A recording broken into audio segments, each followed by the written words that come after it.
Bismillahirrahmanirrahim. Assalamualaikum warahmatullahi wabarakatuh. Waalaikumsalam warahmatullahi wabarakatuh. Selamat siang dan salam sejahtera untuk kita semua. Kepada yang saya hormati Ibu Kepala Sekolah SD Negeri 1 Lancar, juga teman-teman Dewan Guru SD Negeri 1 Lancar yang berbahagia. Syukur alhamdulillah pada siang hari ini kita sekalian bisa bertemu di ruang kelas 4 SD Negeri 1 Lancar dalam rangka penyebaran pemahaman dan penerapan pengalaman budaya positif di SD Negeri 1 Lancar bersama saya Suminto AR, guru dari SD Negeri 1 Lancar. Berikutnya ini adalah hal yang akan saya sampaikan pada siang hari ini, konsep inti budaya positif. Yang pertama tentang perubahan paradigma belajar, yang kedua tentang disiplin positif, yang ketiga nilai-nilai kebajikan, yang keempat kebutuhan dasar manusia, yang kelima motivasi perilaku manusia, yang keenam posisi kontrol guru, yang ketujuh keyakinan teladan, dan terakhir segitiga restitusi. Mengingat materi pembelajaran dengan paradigma baru. Pembelajaran dengan paradigma baru merupakan pembelajaran yang dirancang berdasarkan prinsip pembelajaran berdiferensiasi sehingga para peserta didik belajar sesuai kebutuhannya berdasarkan tahap profil pelajar Pancasila.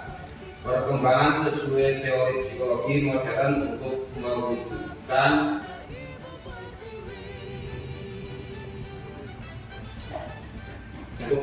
profil pelajar Pancasila. Ada 6 dimensi profil pelajar Pancasila, yaitu yang pertama tentang beriman, bertakwa pada Tuhan Yang Maha Esa, kemudian mandiri, bergotong royong, berkebinekaan global, bernalar kritis dan kreatif. Selanjutnya sebagai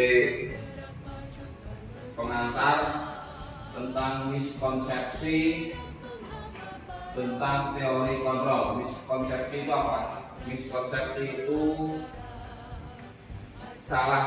kesalahan pemahaman, salah maksud.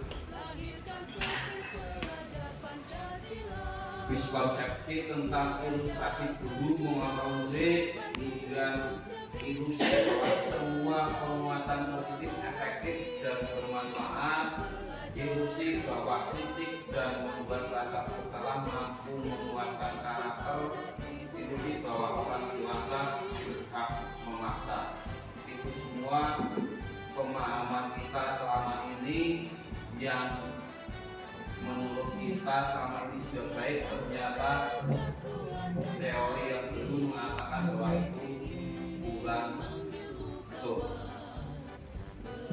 Ini paradigma yang tadinya kita ambil yaitu tentang stimulus respon. Menurut teori stimulus respon bahwa realitas kebutuhan kita itu sama, ternyata menurut teori kontrol kebutuhan kita berbeda-beda. Kemudian semua orang melihat yang sama. Sekarang kita dituntut untuk bahwa setiap orang itu memiliki gambaran yang berbeda-beda. Karena apa? Memang yang baik bagi kita itu memang belum tentu baik bagi orang lain, seperti itu. Kemudian menurut stimulus respon, kita mencoba mengubah orang agar berpandangan yang sama dengan kita. Menurut teori kontrol, kita berusaha memahami pandangan orang lain tentang dunia.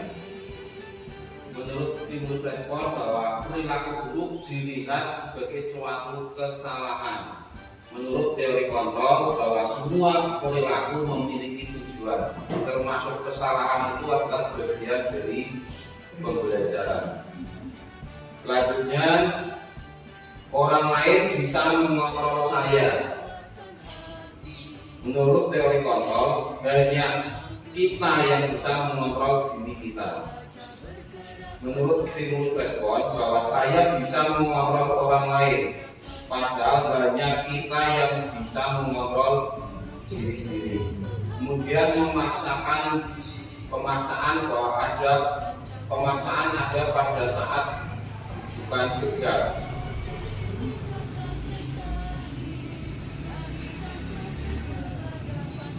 Yang betul bahwa kolaborasi dan konsensus menciptakan pilihan-pilihan baru dan cara berpikir menanas. Coba sekarang Bapak Ibu untuk membuktikan teori stimulus respon itu, sekarang Bapak Ibu berhadapan berpasangan, satu menggenggam kedua tangan, pasangannya yang lain mencoba membuka. Coba Pak Agus dengan Bu Susi mencoba satunya pasangan yang buatan Bu. Jadi Lukas mencoba memaksa untuk membuka.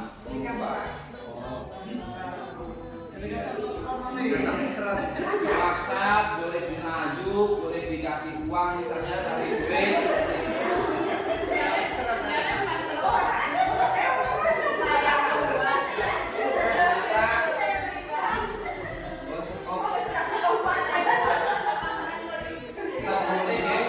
Ternyata bahwa teori stimulus respon itu yang tadinya bahwa kita bisa memaksakan diri kita kepada orang lain termasuk kepada murid, ternyata bisa terpatahkan oleh teori kontrol yang barusan kita praktekkan bahwa hanya untuk membuka kepala tangan orang lain saja kita tidak bisa. Yang bisa membuka itu adalah diri sendiri. Nah, tujuannya apa itu Bapak Ibu? Arahnya ke murid bahwa kita itu tidak bisa memaksakan kehendak kita kepada murid. Yang ada adalah bahwa kita hanya memfasilitasi murid untuk mencapai kesuksesan baik sebagai dirinya sendiri maupun sebagai warga masyarakat. Seperti itu kira-kira.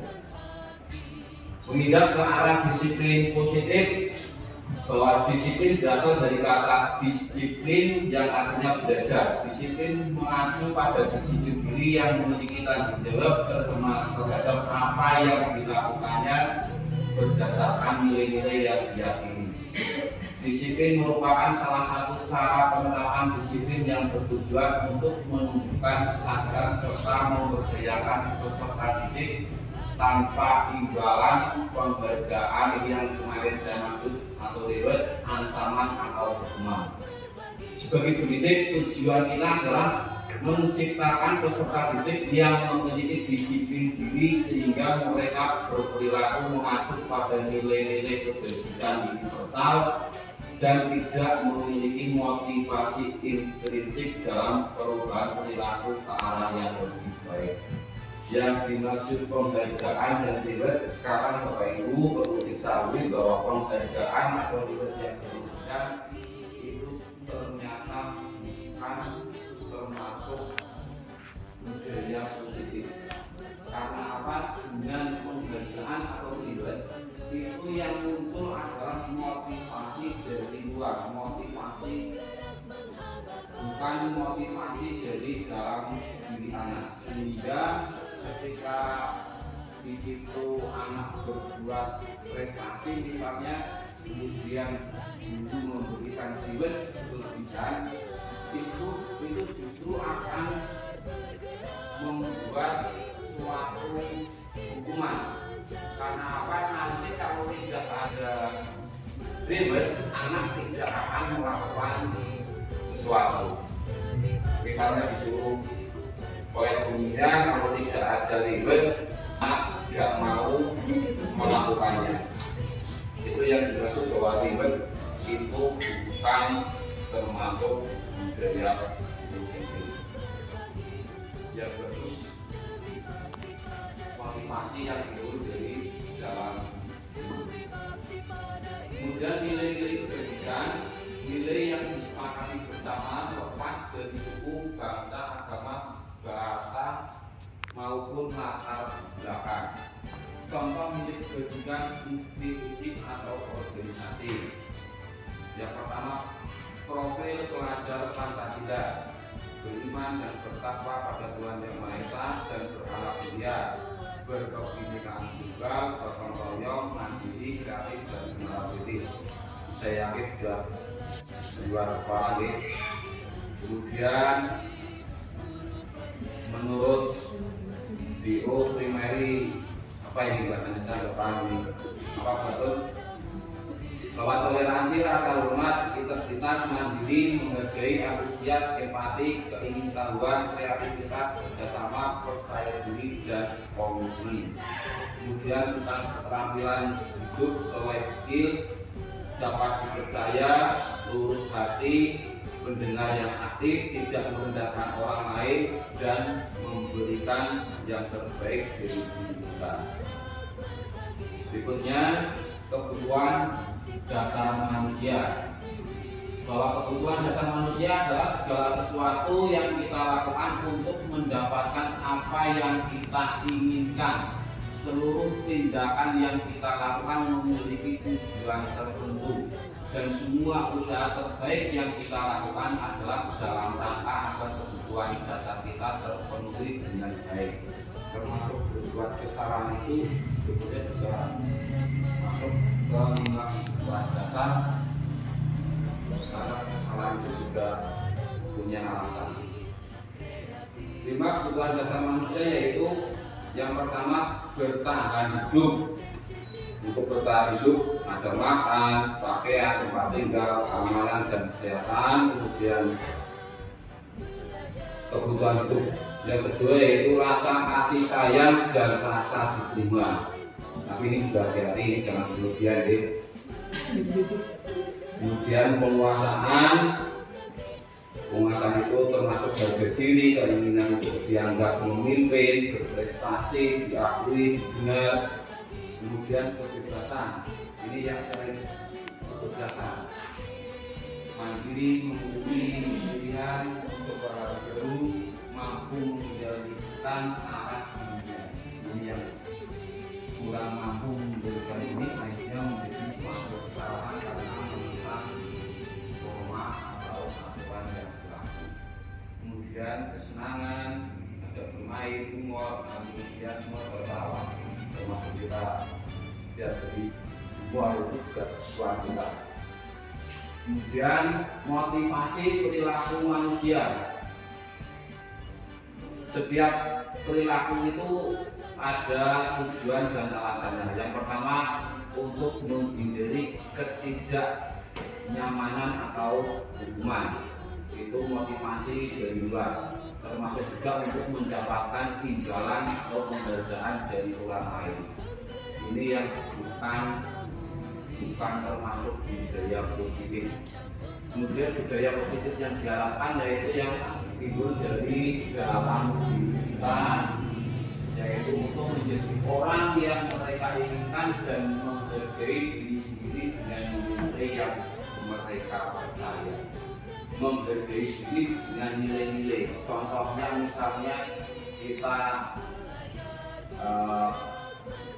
bersosial, misalnya kadang kita nyuruh nangkop dan lain-lain ke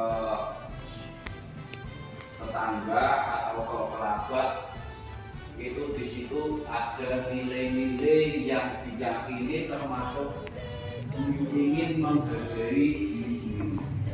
Ketika kita undangan misalnya tanpa dikasih nama dengan isi yang banyak, itu sebenarnya kita sedang menghargai diri kita sendiri. Berikutnya hukuman. Hukuman itu tidak terencana atau tiba-tiba.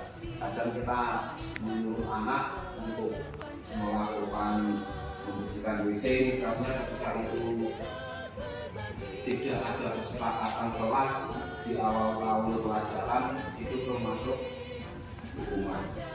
Kemudian murid tidak tahu apa yang akan terjadi atau tidak dilibatkan, yaitu tadi tidak ada peraturan guru, tidak ada kesepakatan ketika murid melakukan pelanggaran, konsekuensinya itu termasuk hukuman. Bersifat satu arah. Kalau hukuman itu sifatnya satu arah dari guru ke siswa, karena anak tidak dilibatkan dulu dalam pembuatan kesepakatan kelas. Kemudian hukuman itu berupa hukuman fisik atau psikis. Konsekuensi. Bedanya konsekuensi dengan hukuman. Terencana atau disepakati sesuai peraturan, kemudian tetap dibuat tidak nyaman, sikap guru selalu memonitor murid. Murid tetap dibuat tidak nyaman. Tapi di sini ada restitusi, yaitu proses menciptakan kondisi bagi murid untuk memperbaiki kesalahan. Proses yang kolaboratif mengajarkan untuk mencari solusi sendiri. Anak tetap diberi kesempatan untuk mencari solusinya sendiri. Kemudian 5 posisi kontrol guru. Yang pertama sebagai penghukum, yang kedua sebagai pembuat merasa bersalah, kemudian yang ketiga sebagai pemantau, yang keempat sebagai teman, yang terakhir sebagai manajer. Harapannya kita semua posisinya di manajer. Nanti sampai ke pertanyaan mana posisi kita selama ini. Kemudian contoh penerapan 5 posisi kontrol guru. Kasusnya ada siswa yang tidak memakai atribut lengkap saat upacara bendera. Posisi penghukum, guru akan menghukum anak hormat bendera selama 1 jam misalnya. Itu posisi penghukum. Kemudian untuk posisi kedua yaitu membuat rasa bersalah. Anak ditanya berapa kali bapak atau ibu harus memberitahu kamu selalu saja mengecewakan bapak. Itu sudah termasuk posisi membuat rasa bersalah. Kemudian dalam kasus yang sama kita juga bisa memposisikan diri sebagai teman. Ayo dong ikuti aturan sekolah, tolong bantu ibu atau bapak sekali ini ya. Sudah tidak apa-apa, lain kali jangan sampai berbuat seperti ini. Itu kita sebagai teman. Dan pemantau, kamu sudah melanggar peraturan sekolah, kamu tahu konsekuensinya. Setelah upacara kamu beli atribut ya, berkooperasi dan jangan diulangi lagi. Itu posisi pemantau. Terakhir sebagai posisi manajer. Apakah kamu tahu kesalahan kamu? Kira-kira bagaimana kamu memperbaiki kesalahan kamu? Itu sebagai manajer. Monggo Bapak Ibu kira-kira selama ini sebagai posisinya sebagai apa? Nah ini pertanyaannya, posisi kontrol apakah aku? Misalnya, saya kecewa sekali dengan kamu. Menurut Bapak Ibu ini posisi apa ini? Ini adalah posisi sebagai pembuat rasa bersalah. Kamu tidak pernah benar melakukannya. Ini juga posisi membuat rasa bersalah. Apa rencanamu untuk menyelesaikan masalah ini? Apa manajer. Ayolah lakukan bagi bapak ibu ya, sebagai teman. Selanjutnya, kamu tidak pernah mendapat nilai jika tidak mengerjakan tugas. Jadi apa ini? Pemantau. Pertanyaannya, keyakinan kelas. Mengapa bukan peraturan kelas? Kalau peraturan itu identik dengan pemerintahan dan juga satu arah. Karena kalau aturan itu kan anak tidak dilibatkan dalam pemerintahan yang kemudian panduan untuk membuat keyakinan kelas. Yang pertama sifatnya abstrak, singkat, kata-katanya singkat dan mudah diingat. Kalau di dalam karya tulis itu di halaman depan kan ada halaman abstrak, halaman singkat tapi sudah mewakili keseluruhan isi. Kemudian berupa pernyataan universal umum, misalnya keyakinan kelas.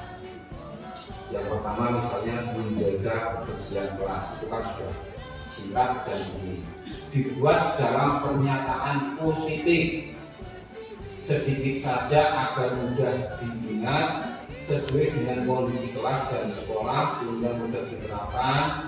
Semua warga sekolah atau warga kelas dilibatkan saat membuat keyakinan kelas. Berikutnya yaitu segitiga restitusi. Segitiga restitusi adalah suatu proses dialog yang dijalankan oleh guru agar dapat menghasilkan murid yang mandiri dan bertanggung jawab.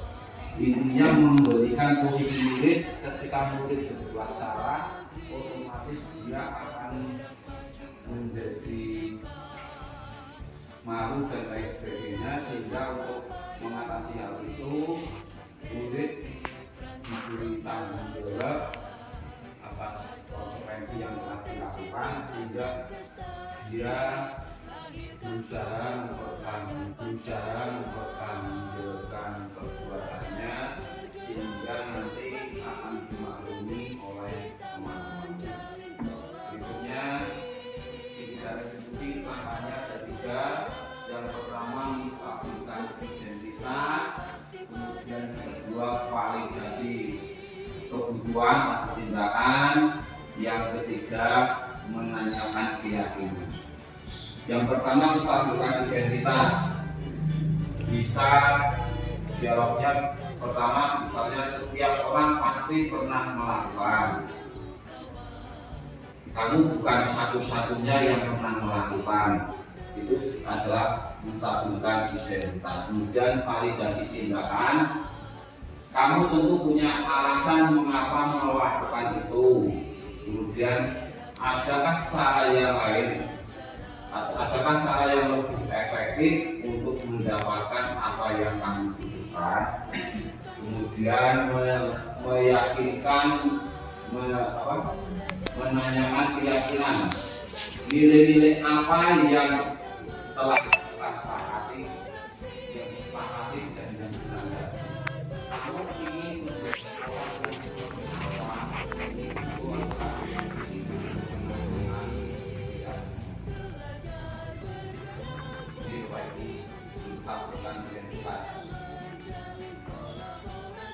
berdasarkan prinsip membuat kesalahan adalah bagian dari proses pembelajaran. Berbuat salah itu ada, tidak ada manusia yang sempurna. Ibu atau bapak juga pernah melakukan itu. Ibu atau bapak tidak mau mencari siapa yang salah, tetapi ibu atau bapak ingin mencari solusi dari permasalahan ini. Ini termasuk menstabilkan identitas. Langkah yang kedua adalah menanyakan keyakinan.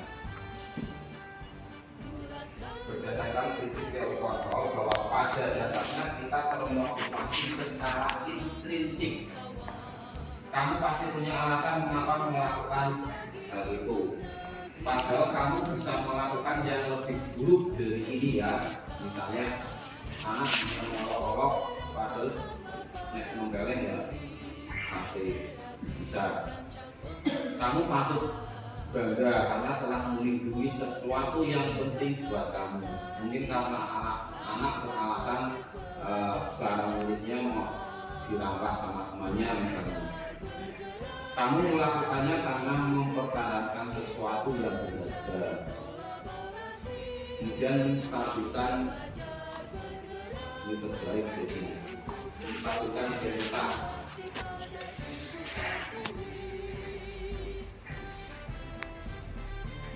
Validasi tindakan yang salah. Berdasarkan prinsip setiap perilaku berupaya memenuhi suatu kebutuhan tertentu. Apa keyakinan kelas kita? Nilai-nilai apa yang telah disepakati bersama? Seperti apa gambaran sebuah kelas yang ideal untuk kamu? Kamu ingin menjadi orang yang seperti apa? Nah ini contohnya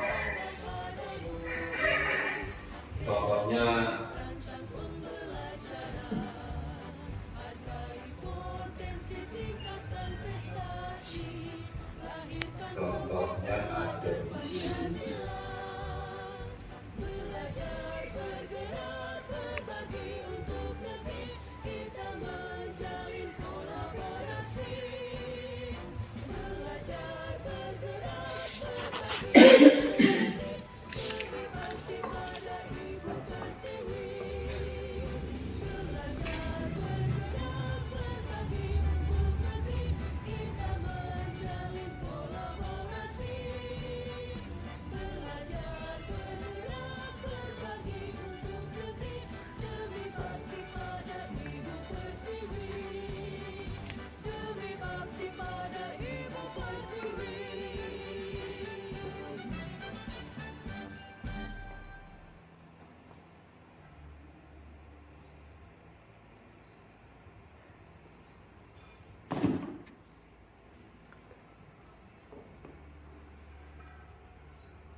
Suaranya bagus. Dan dipersilakan monggo. Kalau tidak ada, mari kita tutup pertemuan kali ini dengan membaca hamdalah bersama-sama. Alhamdulillahirobbilalamin. Terakhir, barangkali dalam saya menyampaikan pemaparan tentang budaya positif di sekolah banyak kekurangan, saya mohon maaf yang sebesar-besarnya. Terima kasih. Assalamualaikum warahmatullahi wabarakatuh. Waalaikumsalam warahmatullahi wabarakatuh. Bagaimana kabarnya? Baik. Sudah sarapan belum? Sudah. Sekarang mengawali pelajaran memasuki tahun ajaran baru, nanti kita akan membuat suatu kesepakatan, yaitu tentang kesepakatan kelas atau keyakinan kelas. Setuju? Setuju. Sebelum kita mulai, terlebih dahulu mari kita berdoa. Silakan ketua kelas untuk memimpin doa. Yuk.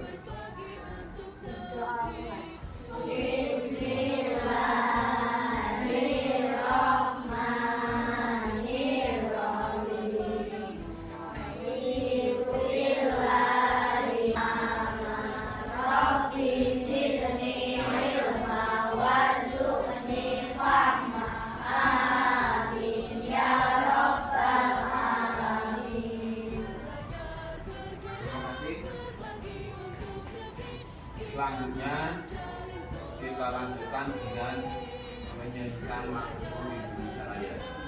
Silakan mulai.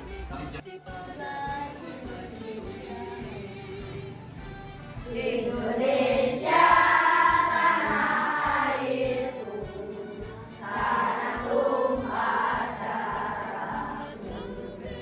Di sanalah aku berdiri, jadi pandu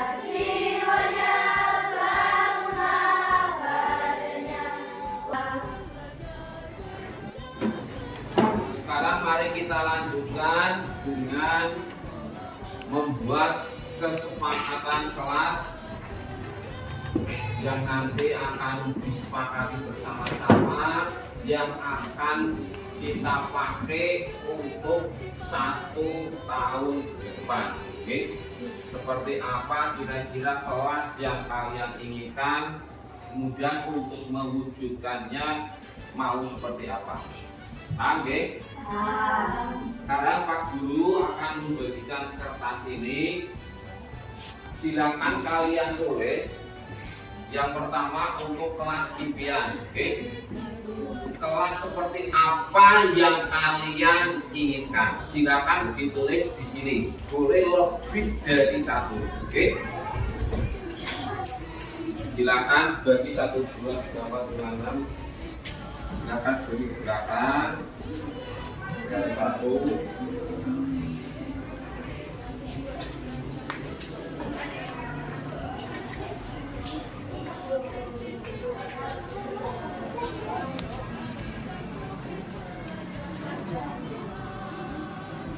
Ada yang belum? Tangan kanan dong, lakukannya dong.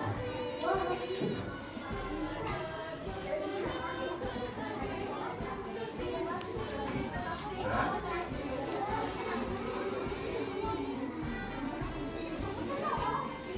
Satu-satu, oke. Siap. Belum terima siapa? Sudah semua? Oke, kalau sudah, sekarang silakan kalian tulis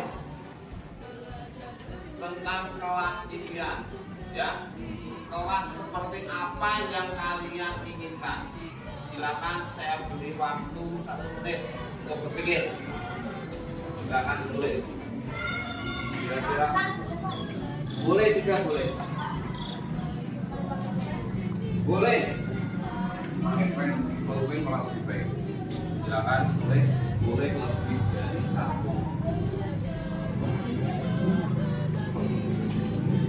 Saya beri waktu 1 menit.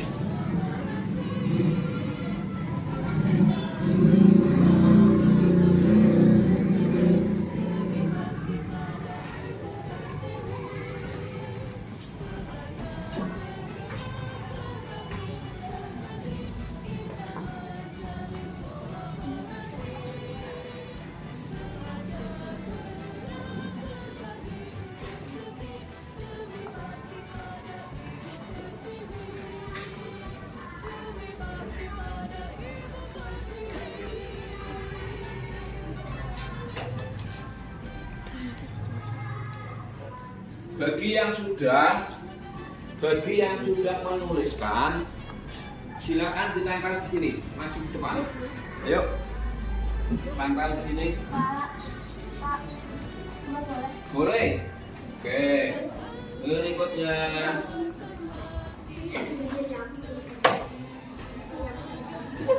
Boleh. Gak apa-apa.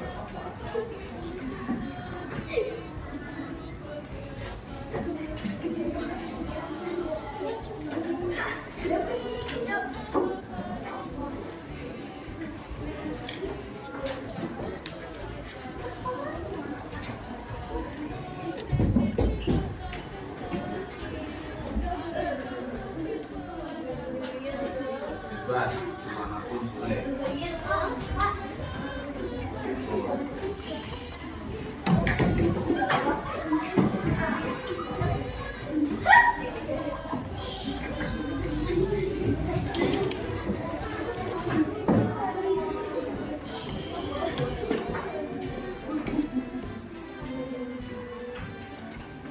Sudah semua? Sekarang saya kelompokkan ya. Bersih, nyaman, rapi. Nyaman, oke. Kita pakai yang bersih.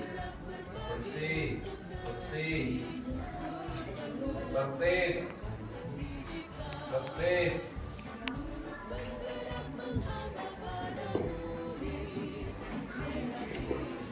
Tenang. Oke.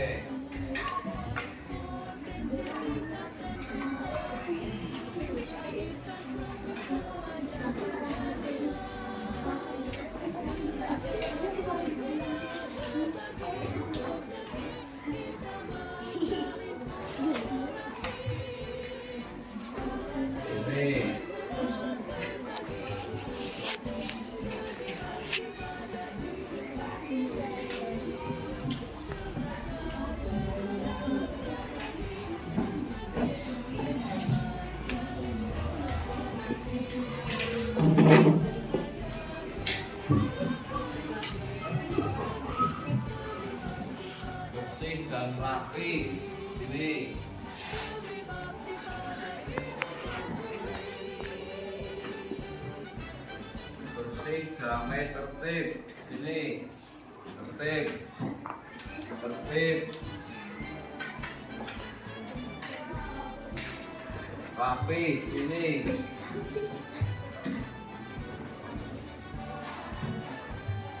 bersih, tertib, tertib. Ini tertib.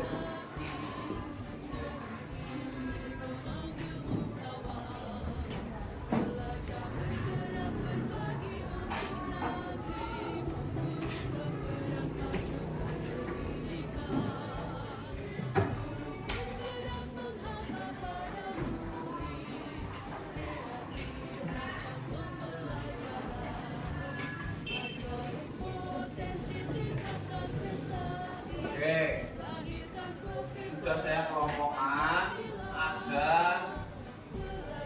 3 intinya: bersih, rapi, aman, nyaman, dan tidak gaduh.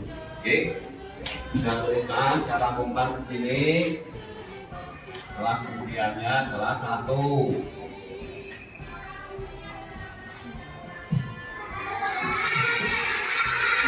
Bersih dan rapi. Kemudian yang kedua,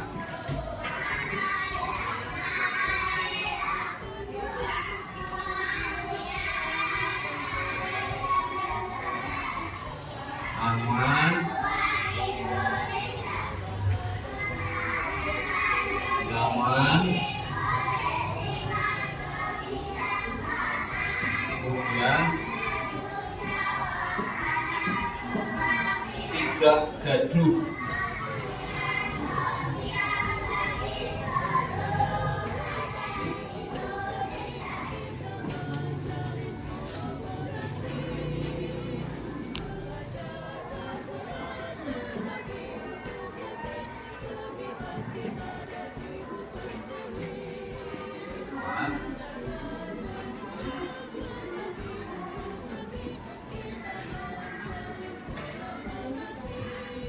Oke, bersih dan rapi, aman dan nyaman. Kalau aman dan nyaman kan menjadi suasananya menjadi enak untuk belajar. Kemudian tidak gaduh. Tidak gaduh itu tidak berisik, tidak ada yang berkelahi. Oke? Tidak saling mengolok-olok. Kemudian tertib, tertib, meja kursinya juga yang rapi. Oke, tertib, tentang disiplin dan lain-lain. Oke, ini tertib secara umum. Nanti secara ininya ini di sini. Oke, oke. Dan sekarang untuk mencapai kelas impian ini, sekarang kita sepakati mau seperti apa, oke? Untuk mewujudkan bersih, mewujudkan rasa aman, tidak gaduh dan tertib. Sekarang kalian silakan tuliskan tindakan nyata mau apa, oke? Biar bersih bagaimana? Apakah tiketnya ditambah? Apa?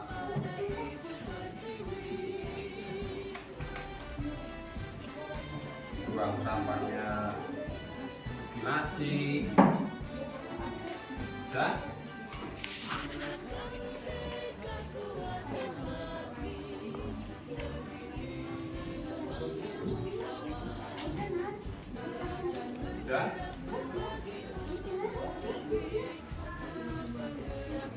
langsung ditulis untuk keyakinan kelasnya, boleh lebih dari 1. Ya. Yang sudah menulis langsung maju ditempelkan di sini.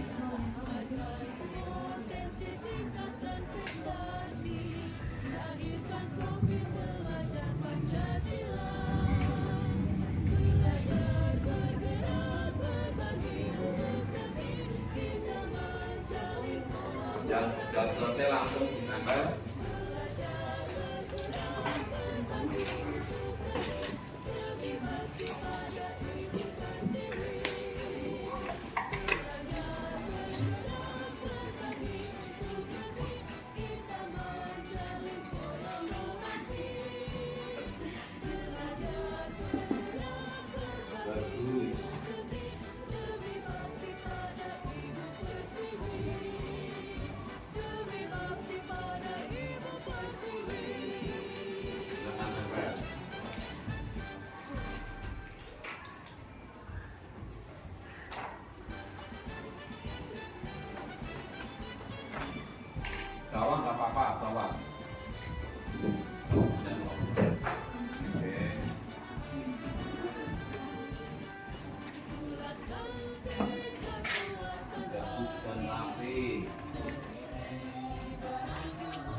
tindakannya ya, tindakannya mau seperti apa? Membuang sampah pada tempatnya, ikut melaksanakan upacara buang sampah, berbicara api,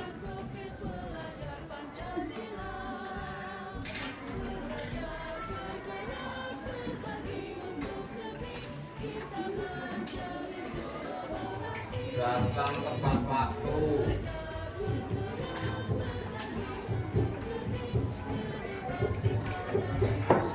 kawan aja kawan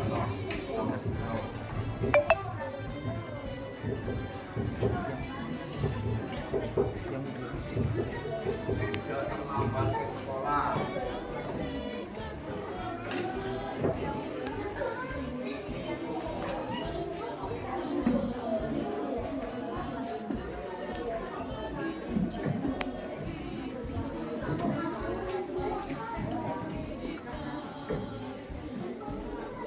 buang sampah pada tempatnya, buang sampah pada tempatnya, laksanakan upacara, datang tepat waktu,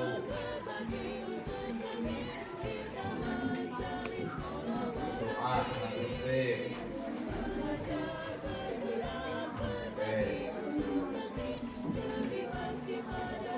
Sudah puas? Oke, sekarang mari kita buat satu persatu. Yang pertama yaitu melaksanakan piket kelas, datang tepat waktu, menyanyikan lagu nasional saat masuk kelas, tertib di kelas dan membaca doa. Masuk semua ya, satu. Datang tepat waktu.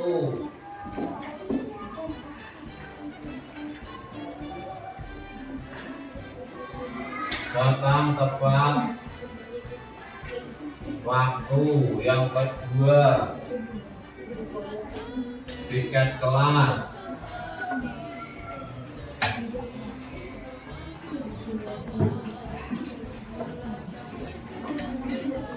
Piket kelas,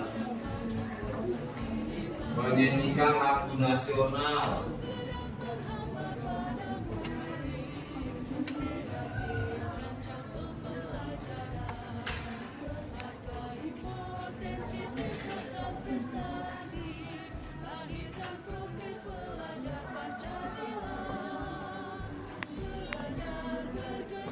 Berdoa sebelum dan sesudah melaksanakan bagus dan rapi. Oke, berarti ini kebersihan ya.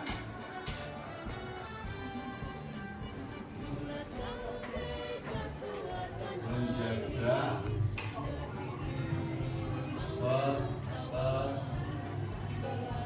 ketertiban,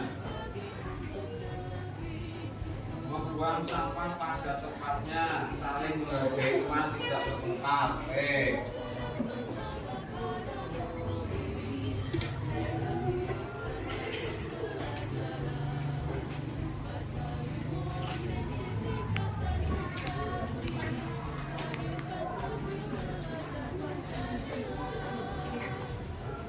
Tidak bertengkar, selalu tertib dan damai. Berarti di sini saling menghormati ya, saling menghormati. Piket kelas sudah, datang tepat waktu sudah, membuang sampah pada tempatnya sudah, bagus dan rapi sudah.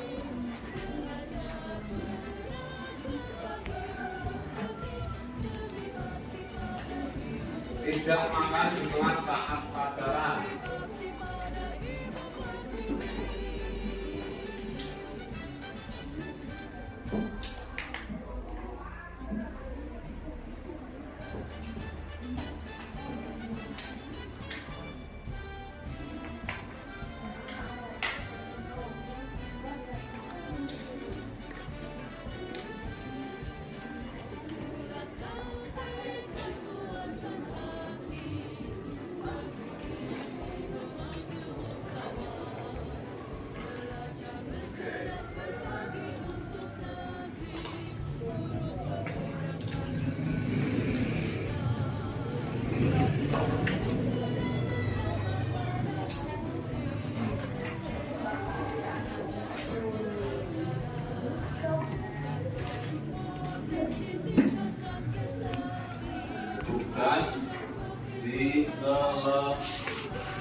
tepat waktu.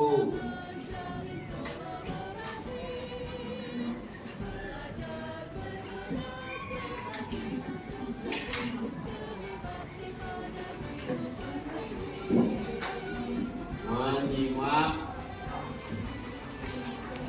penjelasan guru.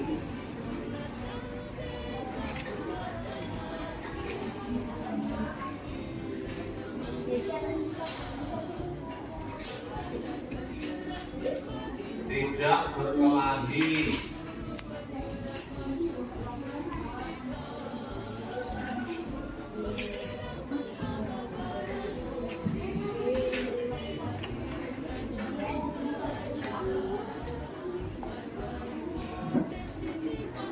Tidak menolong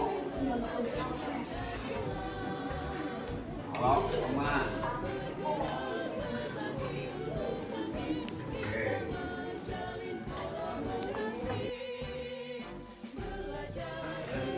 Yaitu datang tepat waktu. Berarti kalau pagi masuk kelas harus tepat waktu. Kemudian melaksanakan piket kelas bagian piket, otomatis yang piket datangnya lebih awal. Terus mengawali pelajaran dengan menyanyikan lagu nasional. Demikian juga nanti juga menyanyikan lagu nasional. Kemudian berdoa sebelum dan sesudah pelajaran, menjaga ketertiban, membuang sampah pada tempatnya. Dan sampah besok tidak ada lagi sampah di tasik atau di nomor beda.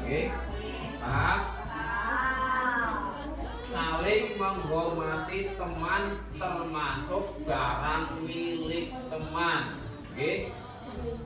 Tidak makan atau minum saat pelajaran, tugas diselesaikan tepat waktu. Ini kalau ada PR tolong diselesaikan tepat waktu. Kemudian menyimak penjelasan guru, tidak berkelahi, tidak mengolok-olok teman, tidak saling mengejek. Paham? Oke, kalau sudah, sekarang mari kita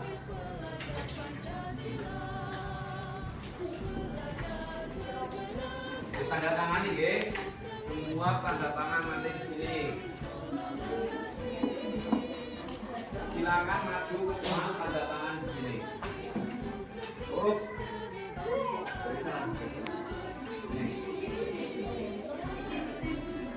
Tanda tangan.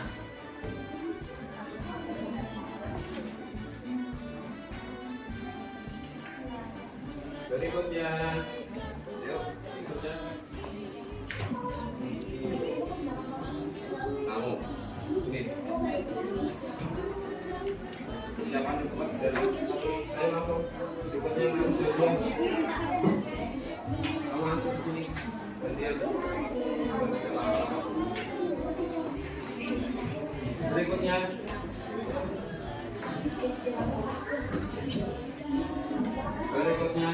persiapan maju. Berikutnya ikut maju. Baik.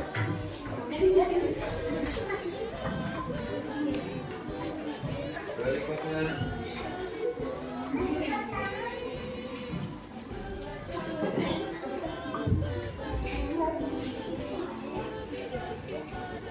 oke, berikutnya ayo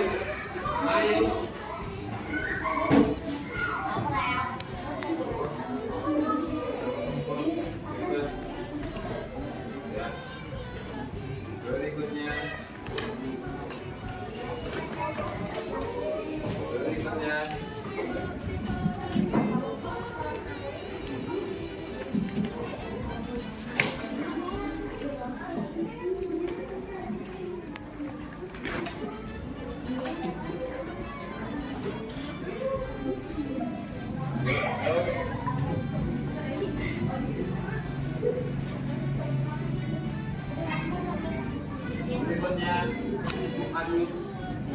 Persiapan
Sudah semua? Sudah? Oke. Demikian hasil dari keyakinan kelas. Ini hasil dari pemikiran kalian. Sudah disetujui, sudah disepakati dan sudah ditandatangani. Oke? Otomatis mulai hari ini aturan yang ada di sini berlaku. Oke? Datang Bapak Ustaz, berarti besok pagi sudah tidak ada anak yang terlambat. Melaksanakan tiket kelas, membuang sampah pada tempatnya seperti itu. Oke? Jadi keyakinan ini tolong mari kita laksanakan bersama-sama dengan ikhlas. Setuju? Mari sekarang kita lanjutkan untuk pelajaran berikutnya. Oke?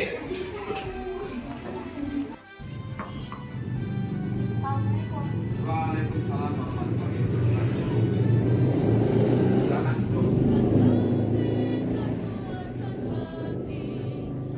Kaisa, tadi Pak Guru mendengar laporan dari Bu Beket, katanya kamu sering datang terlambat ya? Iya, Pak. Menurut ingatan kamu sudah berapa kali kamu terlambat? 5 kali. Sering terlambat itu suatu kesalahan apa bukan? Iya. Ya. Baik Kaisa, berbuat kesalahan itu manusiawi. Setiap orang pasti pernah berbuat kesalahan. Yang terpenting kita bisa belajar dari kesalahan tersebut dan berusaha memperbaikinya. Setuju? Setuju, Pak. Oke. Kaisa, sekarang kita cari solusinya bersama ya. Iya, Pak. Kaisa sering datang terlambat pasti punya alasannya. Kenapa sih Kaisa sering datang terlambat? Karena saya sering bergadang, jadi sering Kurang tidur. kurang tidur. Begadangnya ngapain? Main HP. Main HP. Oke. Kamu tahu keyakinan kelas yang sudah kita sepakati? Tahu, Pak. Kalau terlambat datang ke sekolah sesuai dengan keyakinan kelas kita apa tidak? Tidak. Tidak. Menurut kamu keyakinan kelas apa yang sudah kamu langgar? Disiplin, Pak. Oke. Menurut kamu disiplin itu penting tidak untuk kamu? Penting, Pak, karena membuat saya datang ke sekolah tepat waktu dan bisa menghargai waktu. Betul sekali, menghargai waktu itu penting dan sangat bermanfaat untuk kita. Seperti kita dapat menghargai orang-orang yang ada di sekitar, pekerjaannya tidak menumpuk, dan kita juga dapat melatih rasa kepedulian. Iya, Pak. Saya menyesal sudah datang terlambat. Saya mohon maaf sudah sering terlambat. Ya Kaisa, sikap yang sangat baik sudah kamu lakukan dengan cara meminta maaf. Menurut kamu, apa yang akan kamu lakukan agar kamu tidak terlambat lagi datang ke sekolah? Saya akan tidur lebih awal dan tidak begadang lagi agar tidak terlambat datang ke sekolah.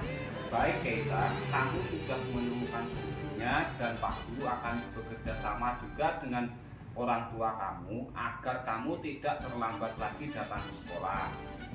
Sekarang silakan kamu kembali ke kelas ya. Terima kasih, Pak. Oke.